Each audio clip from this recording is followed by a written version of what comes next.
Hello दोस्तों, स्वागत है आप सभी लोगों को आपके अपने इस YouTube चैनल पर। मैं नीतीश कुमार आप सभी लोगों को स्वागत करता हूं। दोस्तों आज ना इलेक्ट्रॉन, प्रोटॉन और न्यूट्रॉन निकालना सीखेंगे, लेकिन वैसे तत्वों का या वैसे यौगिक का इलेक्ट्रॉन, प्रोटॉन, न्यूट्रॉन निकालेंगे जिसमें आयन लगा हो। आयन कहने का मतलब है कि उसमें कहीं पॉजिटिव चार्ज दिखाई देगा, कहीं नेगेटिव चार्ज दिखाई देगा और आपसे पूछेगा कि इलेक्ट्रॉन बताइए या प्रोटॉन बताइए या न्यूट्रॉन बताइए। इससे पहले मैंने एक और वीडियो बनाया था और उसमें ना पूरे बेसिक से बताए थे कि किसी भी तत्व का या किसी भी यौगिक का इलेक्ट्रॉन, प्रोटॉन और न्यूट्रॉन कैसे निकालते हैं वह बता दिए थे।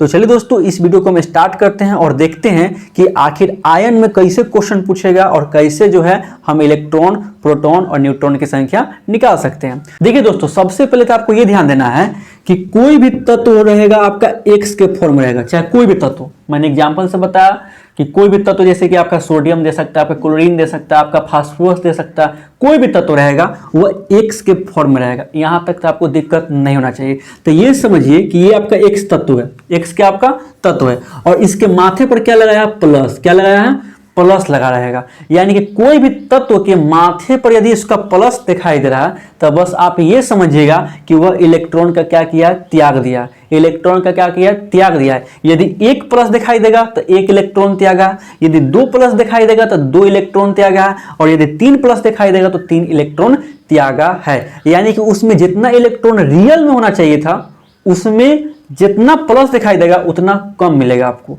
उतना क्या मिलेगा, कम मिलेगा। अभी जो है मैं आपको एक एग्जांपल से समझाता हूं।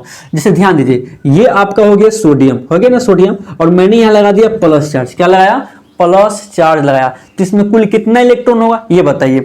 चूंकि जो इलेक्ट्रॉन होता है वो परमाणु संख्या के बराबर होता है, तो सोडियम की परमाणु संख्या कितनी है, 11 होती है, इसलिए इसमें 11 इलेक्ट्रॉन होगा ना, 11 इलेक्ट्रॉन। लेकिन यहां आपको एक प्लस चार्ज दिखाई दे रहा है। यानी कहने का मतलब है इसमें वास्तव में 11 इलेक्ट्रॉन होना चाहिए था, लेकिन यह एक इलेक्ट्रॉन के क्या किया, त्याग दिया। एक इलेक्ट्रॉन कोनो के दान में लेकर के दे दिया। ठीक है, ज्यादा पैसा था लेकर के वो कोनो का दान दे दिया तो उसमें इलेक्ट्रॉन घट ना गया। तो कितना घट गया, एक घट गया। यानी कि इसमें कुल आपको 10 इलेक्ट्रॉन मिलेगा। समझ में आया? नहीं तो एक बार और समझिए, ये आपका सोडियम है। सोडियम में कुल कितना इलेक्ट्रॉन होगा, तो आप बोलेगा 11 होगा। कैसे जाने हैं, तो क्योंकि इसकी परमाणु संख्या होती है 11, होती है ना 11, इसलिए इसमें 11 इलेक्ट्रॉन मिलेगा। लेकिन चूंकि यह प्लस एक लगा हुआ है इसलिए इसने क्या किया, एक इलेक्ट्रॉन को त्याग दिया।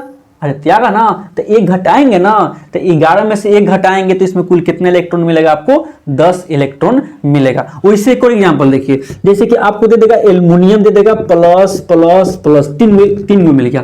तो बोलिए इसमें जो है कितना इलेक्ट्रॉन मिलेगा बताइए। तो सबसे पहले आप देखिएगा क्या कि एल्युमिनियम है, एल्युमिनियम की परमाणु संख्या 13 होती है, तो इसमें कुल 13 इलेक्ट्रॉन मिलेगा, क्योंकि परमाणु संख्या के बराबर होता है इलेक्ट्रॉन।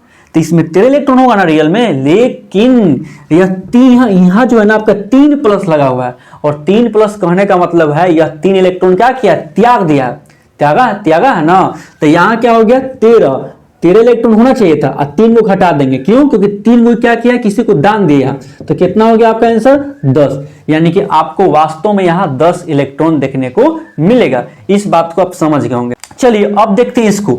जैसे देखिए, ये आपका कोई तत्व हो गया और तत्व के ऊपर क्या दिखाई देगा, माइनस। क्या दिखाई देगा, माइनस। देखिए जहां भी माइनस दिखाई देना यानी कि वो कर्जा में है ना।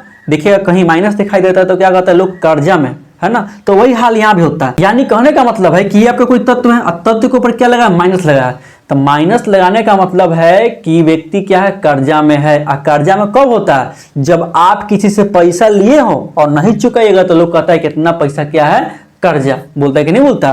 तो यहाँ एक इलेक्ट्रॉन कर्जा है, यानी कि एक इलेक्ट्रॉन क्या किया, किसी से ग्रहण कर लिया। क्या किया, ग्रहण कर लिया। यानी कहने का मतलब बस यही है ना कि कोई भी तत्व है, तत्व के ऊपर आपको माइनस का साइन दिखाई देगा तो क्या किया, इलेक्ट्रॉन को ग्रहण किया। यानी कि उसमें जितना इलेक्ट्रॉन होना चाहिए था उससे ज्यादा इलेक्ट्रॉन मिलेगा। यदि यहाँ एक आपका माइनस दिखाई देता है तो एक इलेक्ट्रॉन ग्रहण किया, यदि 2 माइनस दिखाई देता है तो 2 इलेक्ट्रॉन ग्रहण किया। नहीं समझे तो एग्जाम्पल समझिए। जैसे कि आप ध्यान दीजिए, यहां आपका क्लोरीन हो गया और क्लोरीन के ऊपर एक माइनस लगाया, क्लोरीन के ऊपर एक माइनस लगाया, तो बोलिए इसमें कितना इलेक्ट्रॉन होगा। तो सबसे पहले आप ये देखिएगा कि क्लोरीन की परमाणु संख्या कितनी होती है, 17 होती है ना 17। और चूंकि यहाँ एक माइनस दिया है यानी कि एक इलेक्ट्रॉन ग्रहण कर लिया, यानी कि एगो फालतू है, एगो फालतू है ना, यानी कि 17 गो था और एगो कोनो से मांग लिया है, यानी कि एक इलेक्ट्रॉन ग्रहण किया, तो कुल कितना इलेक्ट्रॉन हो गया आपका 18 इलेक्ट्रॉन हो गया, होगा कि नहीं हुआ।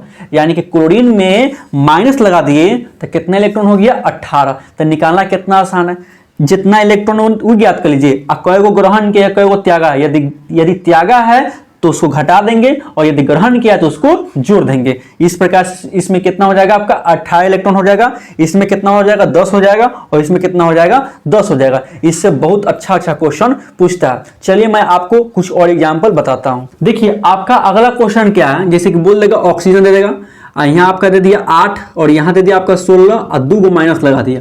अब इसमें आपको इलेक्ट्रॉन निकालना है, इसमें प्रोटॉन निकालना है, इसमें न्यूट्रॉन निकालना है। तो चलिए निकालते हैं। सबसे पहले आपको निकालना है इलेक्ट्रॉन। तो इलेक्ट्रॉन निकालने के लिए आप बहुत सावधानी से इलेक्ट्रॉन निकालिएगा, ना तो व्यक्ति यहाँ बहुत गलती करता है, समझ गए ना। चूंकि यहाँ माइनस माइनस लगाया है तो बस सावधान हो जाना। देखिए सबसे पहले क्या करेंगे, तो आपको पता है ना कि जो इलेक्ट्रॉन होता है वो परमाणु संख्या के बराबर होता है। तो इसकी परमाणु संख्या कितना आपका 8 है ना 8। तो क्या 8 इलेक्ट्रॉन मिलेगा? नहीं मिलेगा। क्यों?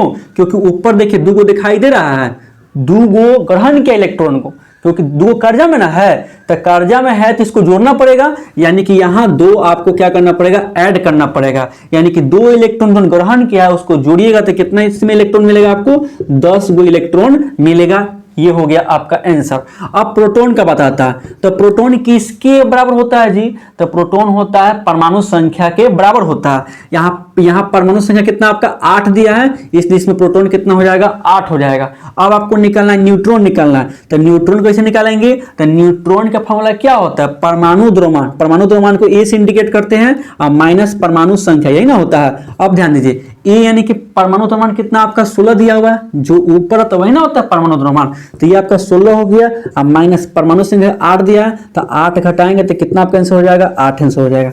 यानी कि इस प्रकार से इसमें इलेक्ट्रॉन 10 होगा, प्रोटॉन 8 होगा और न्यूट्रॉन कितना होगा 8 होगा। चलिए आपको मैं एक और एग्जांपल बताता हूँ। देखिए आपका अगला क्वेश्चन क्या है, कार्बोनेट दिया हुआ है और इसमें पूछ रहा है कि कुल कितना इलेक्ट्रॉन होगा, कुल कितना इलेक्ट्रॉन होगा और कुल कितना प्रोटॉन होगा, आपसे ये पूछ रहा है। चलिए निकालते हैं। सबसे पहले आपको इलेक्ट्रॉन निकालना है। देखिए तो इलेक्ट्रॉन निकालना है आपको, सबसे पहले तो ध्यान दीजिए कि इसमें कुल कितना एलिमेंट है, 2 एलिमेंट है, एक है कार्बन और एक है ऑक्सीजन। तो एक कार्बन लिखिए, एक ऑक्सीजन लिखिए, लिख दिए ना। कार्बन का देखिए, कार्बन का परमाणु संख्या कितना होता है, तो 6 होता है। अरे होता है ना 6, तो इसमें कुल 6 इलेक्ट्रॉन होगा। अब देखिए यहां आपका ऑक्सीजन है, ऑक्सीजन का परमाणु संख्या 8 होता है, तो इसमें कुल आपको 8 इलेक्ट्रॉन मिलेगा। अरे मिलेगा कि नहीं मिलेगा? मिलेगा ना। अब देखिए कार्बन का एगो है, एक ना है, तो 1 से गुना कर देंगे, और यह ऑक्सीजन का 3 गो है, तो यह 3 से गुना कर देंगे। करेंगे कि नहीं करेंगे? बस देख के गुना कर देना। कार्बन था 1 होता है, 1 बैठा दिए, ऑक्सीजन था 3 होता है, 3 से गुना कर दिए। कार्बन का परमाणु संख्या होता है 6, तो यहाँ 6 लिख दिए थे। ऑक्सीजन का परमाणु संख्या 8, तो 8 इसमें इलेक्ट्रॉन होगा, इसलिए मैंने 8 लिख दिया। अब गुना करके जोड़ दीजिए, तो यहाँ देखिए 6 गुने क्या हो जाएगा, 6 हो जाएगा, और 18 के क्या हो जाएगा, 24 हो जाएगा। अरे होगा। अब बोलिएगा कि जोड़ेंगे क्या है? अरे भाई तो एक कार्बोनेट ना है, दोनों साथे ना है, तो साथे तो जोड़िएगा तब ना आपका साथ में निकलेगा, न तो अलग अलग करके निकालिएगा। ये तो बहुत गलत बात है, ऐसे नहीं ना कर सकते हैं। यहाँ दोनों को जोड़ना पड़ेगा। तो जोड़ेंगे तो कुल कितना इलेक्ट्रॉन हो गया 30। कितना हो गया 30। तो क्या इसमें 30 इलेक्ट्रॉन होगा? नहीं होगा। 30 इलेक्ट्रॉन नहीं हो सकता है। क्यों? क्योंकि देखिए ऊपर 2 को माइनस दिख रहा है आपको, 2 माइनस दिखाई दे रहा है ना, यानी कि 2 इलेक्ट्रॉन ग्रहण किया, तो इसलिए 2 क्या करेंगे, जोड़ेंगे। तो कितना इसमें इलेक्ट्रॉन होगा, 32 को आपका इलेक्ट्रॉन होगा। लेकिन प्रोटॉन की बात करेंगे तो प्रोटॉन किसके बराबर होता है? प्रोटॉन होता है परमाणु संख्या के बराबर होता है। तो प्रोटॉन का बात यदि करेंगे आप, तो प्रोटॉन किसके बराबर होगा आपका? कार्बन दिया है और ऑक्सीजन दिया है, दिया है कि नहीं दिया? तो कार्बन का परमाणु संख्या होता है 6 और ऑक्सीजन का परमाणु संख्या होता है 8। होता है कि नहीं होता? होता है ना। अब ये बताइए, कार्बन 1 है तो 1 से गुना करेंगे, ऑक्सीजन 3 है तो इसमें 3 से गुना करेंगे, तो कितना आपका हो जाएगा, 6 एकम 6 प्लस 18 के 24, यानी कि आपका इसमें 30 गो प्रोटॉन दिखाई देगा। कितना दिखाई देगा? 30 प्रोटॉन दिखाई देगा। चलिए आपको मैं एक और एग्जांपल बताता हूं। देखिए दोस्तों अगला क्वेश्चन है ना आपका कि अमोनियम प्लस आयन दिया हुआ है और इसमें पूछ रहा है कि आपका कितना इलेक्ट्रॉन होगा। तो देखते हैं इसको कैसे निकालते हैं। देखिए सबसे पहले आपको देखना है कि इसमें कुल कितना तत्व है। तो 2 तत्व है, एक है आपका नाइट्रोजन और एक है आपका हाइड्रोजन। अरे है ना। तो इसके बाद आप क्या निकलेगा, कुल कितना इलेक्ट्रॉन है। तो आपको पता है कि इलेक्ट्रॉन कैसे निकालते हैं, जितना उसकी परमाणु संख्या होता है उतना क्या होता है उसमें इलेक्ट्रॉन होता है। अभी बताइए नाइट्रोजन की परमाणु संख्या होता है 7। अब बोलेगा कि ये तो याद ही नहीं है, तब बताइए इसका कोई ऑप्शन ही नहीं है, आपको याद तो करना पड़ेगा। मैंने इसके बारे में सभी इंपॉर्टेंट एलिमेंट का एक अलग से वीडियो बनाकर डाल दिया है। अब आप मेहनत करना ही नहीं चाहिएगा, सोचिएगा कि सब कहाँ आसानी से मिल जाए, तो यह तो कभी संभव है नहीं, मेहनत तो करना पड़ेगा। ये समझ सकते हैं तो ये कब मदद करेगा आपको, जब फार्मूला याद है तब, जब परमाणु द्रव्यमान याद है तब, जब आपको पता है कि इलेक्ट्रॉन प्रोटॉन न्यूट्रॉन कैसे निकालते तब। इसके विषय में मैं पूरा विस्तारपूर्वक बता चुका हूँ, इतना तो मेहनत करना ही पड़ेगा आपको। चलिए अब यहाँ ध्यान दीजिए, नाइट्रोजन की परमाणु संख्या होता है 7, यानी कि इसमें कुल 7 इलेक्ट्रॉन आपको दिखाई देगा, तो 7 कर देंगे। अब देखिए हाइड्रोजन की परमाणु संख्या होता है 1, यानी कि इसमें कुल 1 इलेक्ट्रॉन मिलेगा, तो 1 भर देंगे ना यहाँ। अरे कोई दिक्कत होना भी आपको नहीं चाहिए, क्योंकि परमाणु संख्या के बराबर होता है इलेक्ट्रॉन, होता है कि नहीं होता। इसका परमाणु संख्या 7 है इसलिए इसमें 7 इलेक्ट्रॉन, इसका परमाणु संख्या 1 था इसलिए इसमें 1 इलेक्ट्रॉन। अब बताइए नाइट्रोजन 1 है तो इसमें 1 से गुना करेंगे, यहाँ हाइड्रोजन कितना 4 है इसलिए इसमें 4 से गुना करेंगे। अरे करेंगे, अब दोनों को गुना करके जोड़ देंगे, तो 7 गुने कितना हो जाएगा 7, और 4 गुने कितना हो जाएगा 4। अब आपको कुल कितना निकालना है, अरे अमोनियम आयन कितना निकालना है, दोनों साथ हैं तो जोड़ देंगे, यानी कि 7 + 4 तो कितना हो गया आपका 11 इलेक्ट्रॉन होगा। तो क्या 11 इलेक्ट्रॉन होगा, नहीं, यहाँ देखिए +4 दिखाई दे रहा है आपको। अब प्लस मतलब कि कोनो के त्याग दिया, यानी कि 1 इलेक्ट्रॉन कोनो का क्या किया है, दान दिया है ना। यानी कहने का मतलब है 1 इलेक्ट्रॉन दान दिया है तो घटा देंगे तो कितना आपका हो जाएगा 10, इसका आंसर हो जाएगा, यानी कि 10 इलेक्ट्रॉन इसका आंसर हो जाएगा। इस प्रकार से आप कोई भी क्वेश्चन को आसानी से डील कर सकते हैं, और इलेक्ट्रॉन बता सकते हैं, प्रोटॉन बता सकते हैं, और पूछेगा तो आपसे न्यूट्रॉन बता सकते हैं। न्यूट्रॉन हमेशा किसी तत्व में से पूछेगा, आप आसानी से बना सकते हैं और बनाने में आपको कोई समस्या नहीं होगी। तो चलिए दोस्तों, आज की इस वीडियो में बस इतना ही। अब मिलते हैं नेक्स्ट वीडियो में नए कंसेप्ट के साथ। इसका बार बार आप रिवीजन करते रहिए।